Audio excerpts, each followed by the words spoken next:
Hello guys, this is Roy from Around Mini 4-Wheel Drive Club, Winnipeg, Manitoba, Canada. And for this video, I would like to show you about what's the difference between all the different type of the body dampers, or even though you call the lanterns. Alright, so I will show you the different and what's the purpose and for the different kind of a setup body dampers. Alright, so let's start with the video. Let's go. Okay, so here I have three different type but pretty common body damper setup over here. Then you can, I will tell you what's the different and what's the purpose and for different type of the body damper setup. Okay, so first here we can see those two has the arm to control the body damper open and close the angles. Okay, but here this is the most popular type is using the MS brake. So do the there's a shaft for the MS brake. Then you can see most people are using that lately. In this couple, I think from this year, there's lots of people are using this kind of a setup. But of course, the one I have over here is a little bit different, but I'm still gonna show you how it works. So for this one, you can see, because here is the shaft, so there's basically zero resistance when it's trying to open and close. So it's very smooth. Okay, and but there's one thing is usually when people using this MS brake setup to make a body dampers, they were using the rubber O-ring to tie this body damper and to make it is tight and is not be able to open over, like, because if you don't do it, then it can open up to over here, so that will be way too much the angles, right? So they're using the rubber O-ring to tighten it over here and to make this arm this body damper can be able to open it and also to limit it the movement for this body dampers. And but for me, I'm using a catcher. So this way, because the O-ring, every time after you use it, you have to take it off, otherwise the O-ring will become loose or become bigger. So that will, like, you have to switch it. And then that's, for me, I'm lazy, so I'm just using a catcher to do like this kind of body dampers. And so it's easier for me. I don't have to take it off and put it on, take it off and put it on all the time, you know. Okay, so this one basically is easier because there's no resistance and it moves like very smooth. Okay, but this type, for this kind of the body dampers,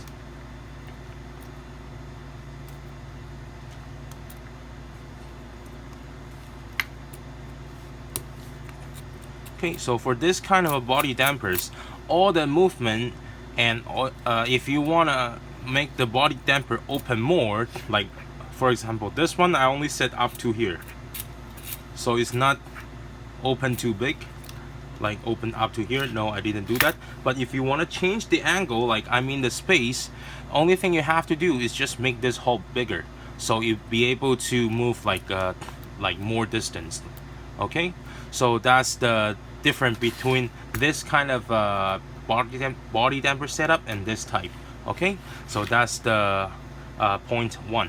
Okay, and then the second one we're gonna talk about is this kind of a body damper and this kind of this two different type of body dampers. So as you can see here, the body damper here, like the damper is basically set up at the same spot. Okay, but the difference is the hitting spot. So what's the hitting spot is the body damper hit the chassis, the spot that the body damper is hitting the chassis. So this one you can see is hitting right over here at the front, and this one is hitting a center of the chassis. So which mean is this one is longer, and this one you need to have the bottom support to make the damper place at this spot. Okay, what's the difference between these two? Okay, so first you can see the hitting spot is different, and the second the easiest way to explain the difference between these two is the weights is different. So as you can see, this one, if I cut these two pieces off, so it becomes just like this. Like, let me show you, just like this. So there will be no extra pieces like me. This is, I want to do like this way, so I leave this spot, but you can ignore it. Just ignore it just like this. Okay, so compared to this two, then this one will be lighter, like way lighter. The reason why is, see, the popsicle, this one and this one is way longer than this one. If I have this one cut off, and there's each carbon popsicle has this much extra pieces, and plus the center is the same, is all up to here, so these pieces are same. But the difference is, you can see here, there's only the one screws. There's only one screws to hold the dampers. But this one, you have to put the screws, spacer, bottom support. So over this one here, you can put more weight on your car. Okay, so that's the difference between these two. The first thing difference, and the second, like this kind of a body damper was when the car is on the jump, doing the jump in the air. When it's open, it's like this, but when it hit the chassis, because he's hitting the front, so the back, you don't have nothing to make the car stable. The only thing you can use is from the, like, either using like the tail damper or the hanging damper, or you just put the dampers at the back and to make the car stable. Okay, but this part over here, there's nothing at all. All right, so which means is you have to get the weights balanced front and the back, and to make your car stable. Okay, that's the key for if using this kind of body damper, like the front lightweight body dampers. Okay, and but if you are using this kind of the bottom support, the longer body dampers, then you don't have to worry about that too much. Because this kind of a body damper can brings your car more stable. Because first, the weights is also at the front, so the weights is the same. But the only thing is the hitting spot and by body damper itself is heavier, and plus the hitting spot is at the center. So when the car is landing, is hitting the center of the chassis, so it makes the car balance. It is hitting the center, right? So it hits when the car landing is hitting the center, so it makes the car whole thing is become stable. Okay, so that's another thing different between the lightweight body damper and this kind of a bottom support body dampers. All right, so that's the second thing. Right, so next what we're gonna do is this kind of a body dampers. So this kind of a body damper, the purpose for this one is like maybe I think I should call this like extension body damper, the front extension body dampers. So what this one does is, except the front body damper here, I put something like, for me I put the FRP here. Some people will using the catcher and to make a tail, like a fish tail and something like that, and to add the weights on the front body damper. So when the body damper hitting the chassis, is fully covered up and is hitting all at the same time. Okay, so that way it can make your whole car is hitting like this, like fully covered.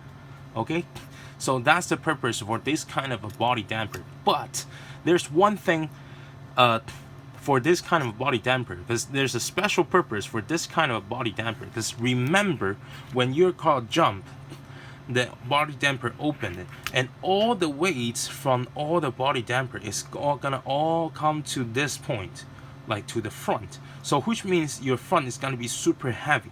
So it makes your car, when it's jump in the air, it will be like this.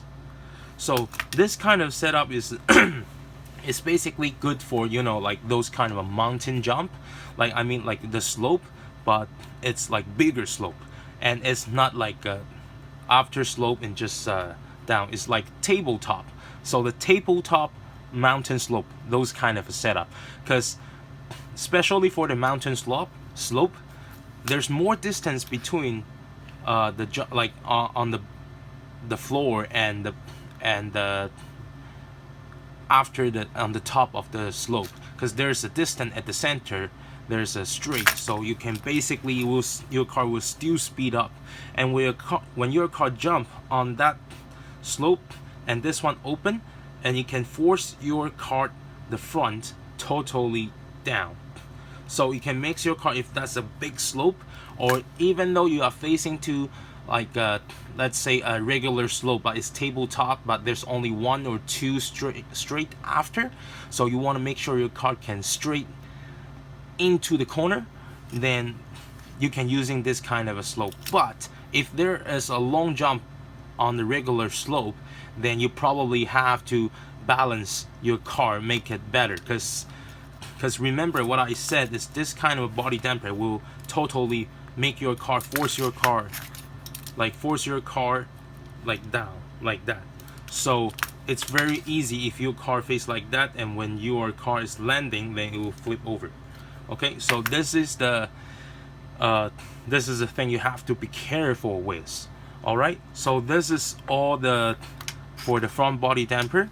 And then the other thing is let's say this one, and let's do this, and this one can become a rear body dampers. Okay, so for the front and the rear body damper, and the difference between the front and the rear. The front, like I said, the front body damper can push your car head down, so it can jump like this. So especially for people are doing using the fast motor, and you want to get your car straight into the edge of the corner, so then you can straight into the corner and turn right away.